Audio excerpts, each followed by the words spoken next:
I guess he just wants you to know he makes more money than us. Please put your hands together for the amazing Mustafa Singh!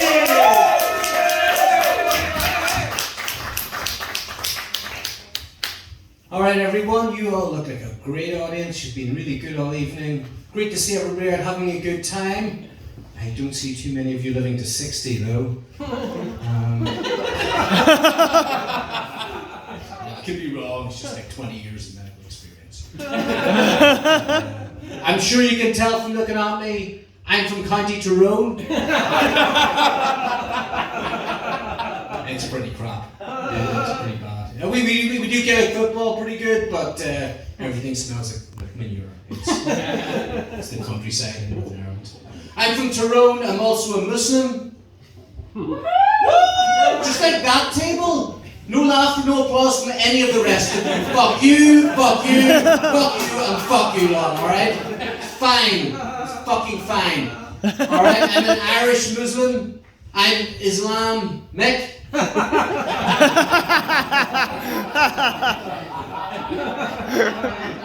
I like people. I'm from Northern Ireland, right? And people from Northern Ireland are always trying to get me involved. They're always trying to get me to have the crack. Like, are you a Catholic Muslim or a Protestant Muslim? I'd rather neither, if that's okay.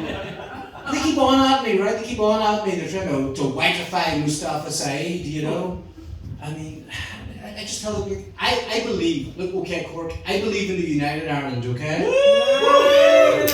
Yeah, that's right. I believe in the United Ireland under a single Sharia law. It's fine, you know. Your food will taste better and maybe Allah will stop hating you. It's like my dad came to this country. My dad came to this country 40 years ago. Right? My dad came to this country 40 years ago. He had me. Okay? I became a doctor. I married a hot-ass white girl. I have literally come to the UK, stolen their jobs and taken their women. And as a Muslim, I'm allowed 3 more. Allah be praised, motherfuckers. They're obsessed with the United Ireland in the north. It's fucking stupid, right? Obsessed with the United Ireland, you know. I mean, we Indians kicked out the Brits, alright? If you want a doctor, you're not going to see Dr. Michael. You're going to see Dr. Mukherjee. If you need tech support, it's not going to be like Nigel from Navan. It's going to be Nag Paul from New Delhi. We have even taken over the government in the UK and Ireland, while only doing a half-assed job the whole time. But let white people take over? I mean, look, do you know how we kicked out the Brits? Remember Mahatma Gandhi, an old, frail guy with wearing a cloth with a stick, and he taught us peaceful protest, right? We just stayed cool till 1947 when Hitler came along, and they couldn't afford us anymore. I'm not saying I like Hitler. I'm not saying I like Hitler. But all Indians do. I'm from Tyrone, don't look at me. I'm going back to India on my holidays. I'm really looking forward to going back to India. I'm looking forward to people being able to pronounce my name. People being able to say my name like they haven't just accomplished something. It's like, what are you, Mufasa Saeed there, are you? Mustafa Saeed.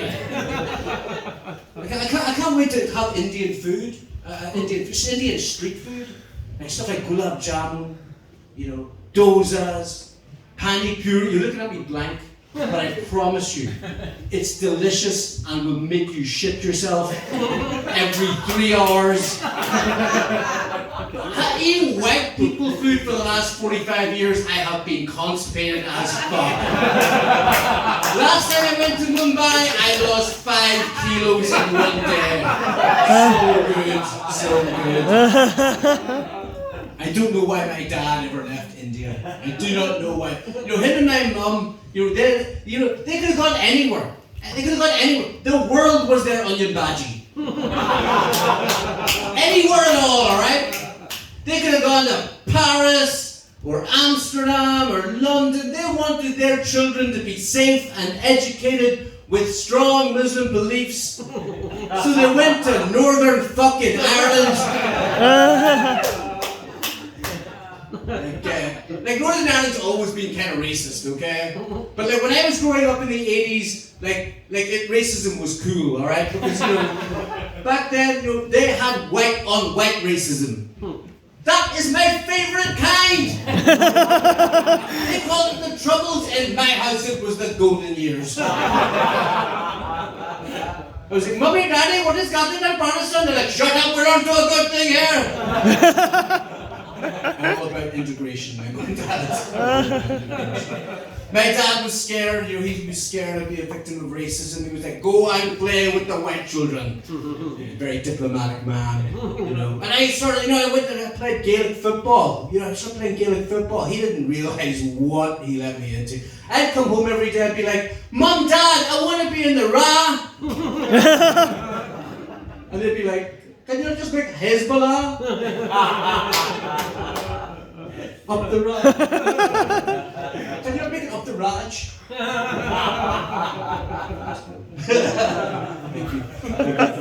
Yeah, religion's really important to my mum and dad. Religion's really important to my mum and dad. My dad would be teaching me, Arabic. I'd actually read, classical Arabic.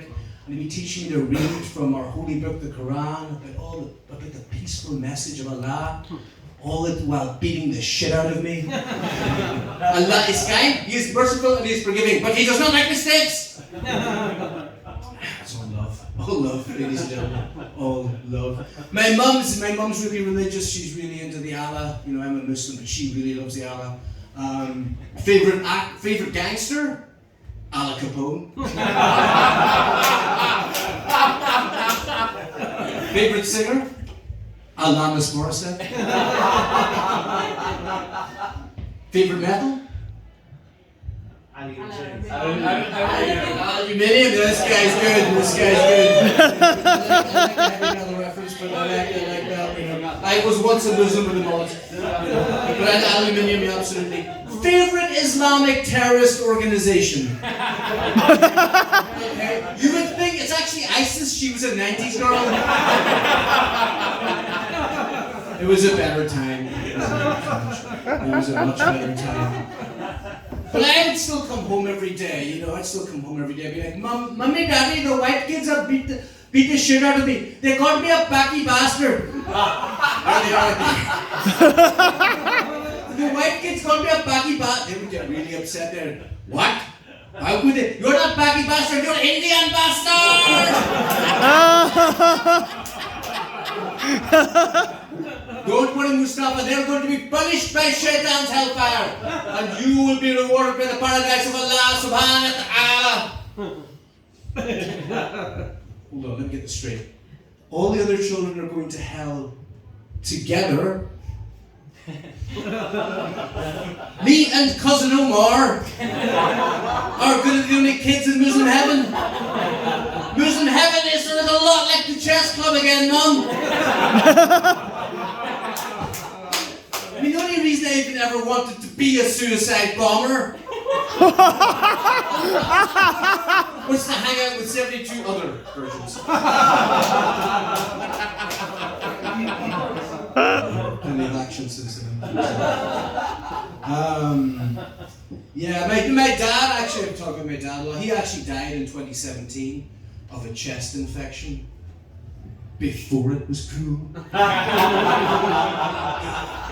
He was always ahead of the curve. My dad was he was a doctor as well. He was a GP, and he was an old school kind of doctor. Remember the old school doctors? You know, he was the kind of doctor who liked to smoke cigarettes. You know, in front of his patients. He'd be like, "You need to take better care of yourself." Leading by example. That was my dad. And and like he supported anything I did as long as it was medicine. I was 16, I wanted sex, drugs and rock and roll. He was like, maybe you can have biology, chemistry and physics. Do you remember report cards? Yeah. My dad would have these Hindi swear words at the tip of his tongue. Alright, he'd be like, mathematics, D. Do. Science, E. I'm not sure what these words mean. I'm pretty sure it's I love you no matter what. I'm a master of non-verbal communication. But like, yeah, so I didn't know if I wanted to be a doctor, you know, I had to decide, and I was talking to my cousin Omar, he's a drug dealer. Bro, should we go to medical school? He's like, I am not going to medical school. I am going to smoke weed and watch porn. And it got me thinking, how much weed and porn will I be able to afford when I become a doctor? That was my motivation. Here I am.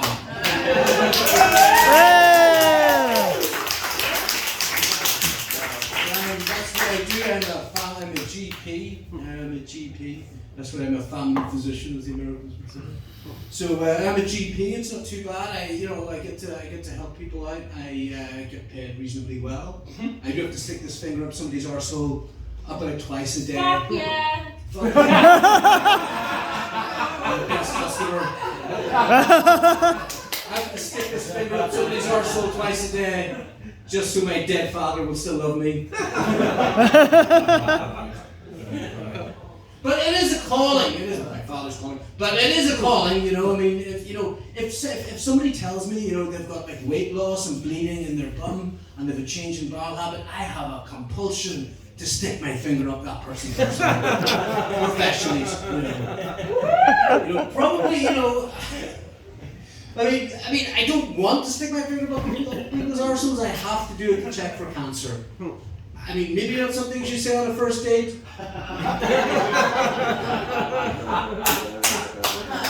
Or maybe it is.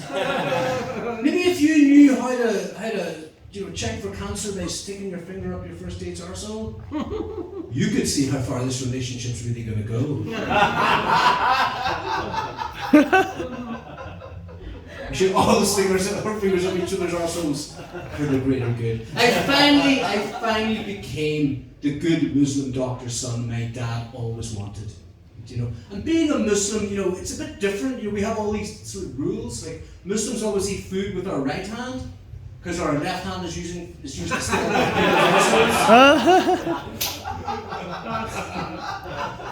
So just all arseholes. You know, it is hard work being a doctor. It is quite hard work. I have to do a lot of study. I was reading the British Medical Journal the other day. Oh yeah. No fucking applause for that either. British thing. Is it a British thing? I read this really interesting study, alright? Do you want to hear about some science, motherfuckers? Yay! This is a good study. I found out that if you take 10,000 steps every day, it reduces any cause of you dying by 75%. I thought, cool, because 10,000 steps is the exact same distance to my drug dealer's house. To be fair, I do drive. I'm not But yeah, I mean, I like to stay on top of all the latest research and evidence and stuff like that. You have to stay on top of everything, you know, get all the best information. So I was high looking at YouTube at like fucking 2 in the morning. And I don't know, I found out this really exciting thing, and I was trying to figure out, I mean, have you heard of no fat before? You've heard no. This is a thing I found out about, right? So NoFap, N-O-F-A-P. Yeah, you know what I'm saying. You know what do you know about it, mate? Just abstain from touching. Yeah. So apparently, if you don't masturbate, especially to pornography, apparently it's very good for you. And the NoFap people say, like, you know, if you masturbate, especially to pornography, it causes a hyper-stimulatory dopaminergic reaction. I wish that didn't sound so fucking cool. The NoFap people, but I didn't even know, like, fap, the word fap. I'm 45 years of age. I know, beige don't age, right? But the fap is to masturbate. The word fap means to masturbate. I didn't know this. To me, it was always wanking, you know. But fap is it? Apparently, that's the noise, and that's the noise you make. It's fap. I've never got little Mustafa to do like a ball and two consonants before. Maybe I've been doing it wrong, you know. But the NoFap people, they tell you that if you avoid masturbating to pornography, you get more energy and you've got better time management. I'm like, bro, I'm pretty sure you're doing it wrong. It's like, you're not supposed to watch the porn all the way to the end. It's gonna be like a twist or something like that. It's like, oh my god, the plumber was a ghost this whole time. Like the Sixth Sense, I see you right, people. As a doctor, I try and figure out what's bullshit and what's not. So I, of course, was looking up, you know, the real evidence about wanking on the internet and fapping, you know. So I found this study, right? It was a randomized controlled trial, right? So that means they compared 100 people. It was actually 1,000 people. They compared 1,000 people who said that they masturbated at least 5 times a week, and they compared that group of 1,000 people who masturbated at least 5 times a week with another group of 1,000 liars! So the thing about the article was, it said if you do masturbate at least 5 times a week, it reduces the chance of getting prostate cancer by 20%. Yes. Yes. So, and you know, as a doctor, I'm always trying to get people to do like 150 minutes of exercise every week. You know what? You might even get to hear the fap noise. It's all wanking research in my job. I was in work the other day. I was seeing patients in my office the other day. Only joking. I was on the phone. Sorry, I'm busy. Sorry.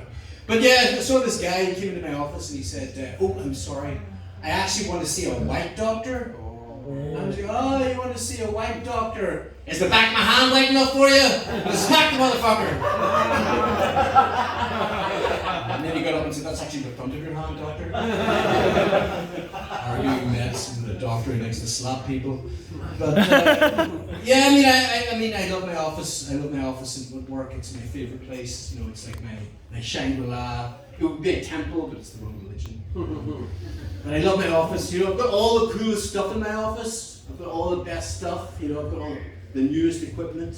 Much better than Dr. Mukherjee's office. I'll tell you. It smells like fucking, you know, disinfectant. I love the smell of hydroxychloroquine in the morning. You know, it's all the best stuff. And you know, and it's best when there's nobody in my office except me. You know, I love my office so much. And I mean, my colleague Dr. Chu, she loves dealing with babies. I fucking hate babies. Fucking hate babies. I mean, school-age children, you know, toddlers, you can at least manipulate them with toys and stickers and stuff like that. Fucking babies can't be reasoned with. They can piss and shit and vomit in your office and you can't even hit them. Babies don't fucking talk. They make all this noise and no information. Fucking hate babies. Babies come in to see me and fucking, oh my god. The worst part is, any parents in the house? We have a 4, is that right?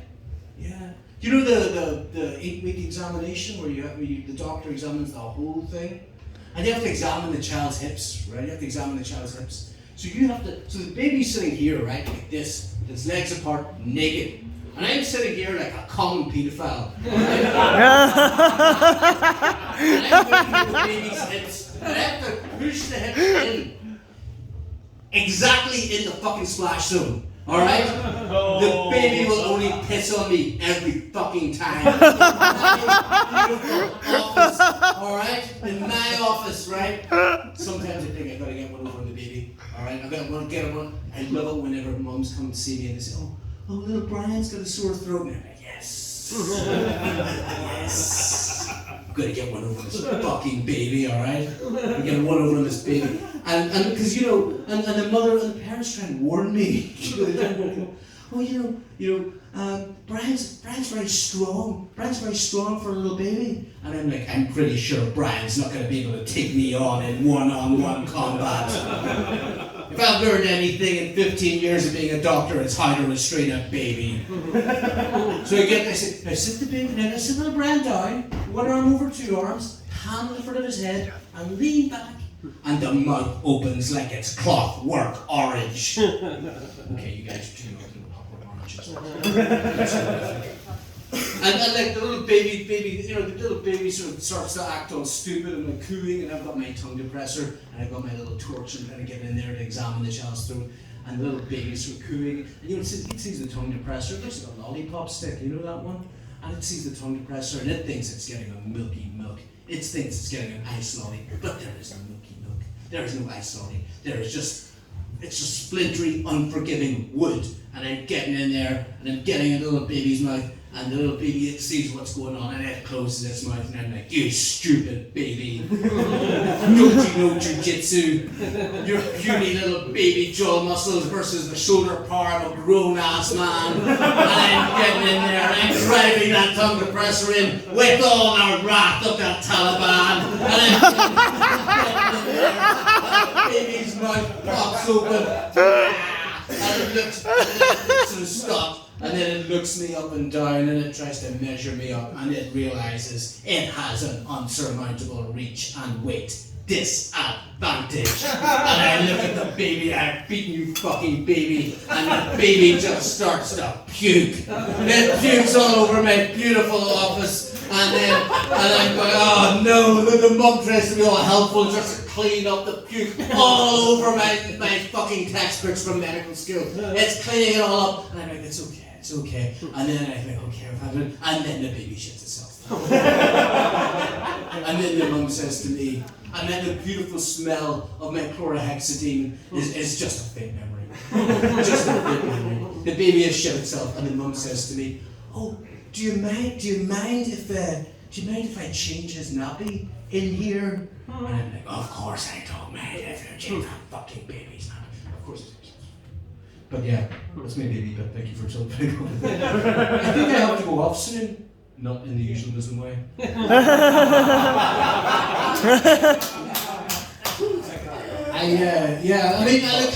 just joke about a lot of this stuff. We're all having a good time, right? Yeah. We're all having a good time. Yeah. I mean, I fucking, you know, I hate all the Islamic terrorism stuff. I mean, I hate the Taliban. I mean, like, Afghanistan's pretty, you know, that's quite nice, but I mean, I fucking hate the Taliban. Aren't the Taliban a bunch of dicks? Yeah? With their 16-page application form.